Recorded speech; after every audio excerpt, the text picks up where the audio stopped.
You are looking at Julian's pronunciation guide, where we look at how to pronounce better some of the most mispronounced words in the world, like this other curious word. But how do you say what you're looking for today?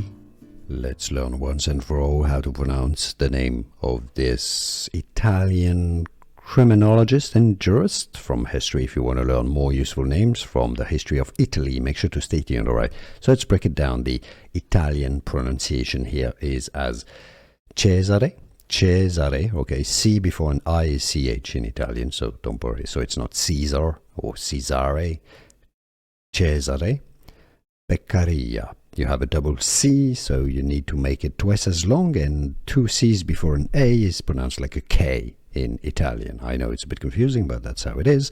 Cesare Beccaria. If you cannot pronounce Italian perfectly, here is your suggested correct English pronunciation: Cesare Beccaria.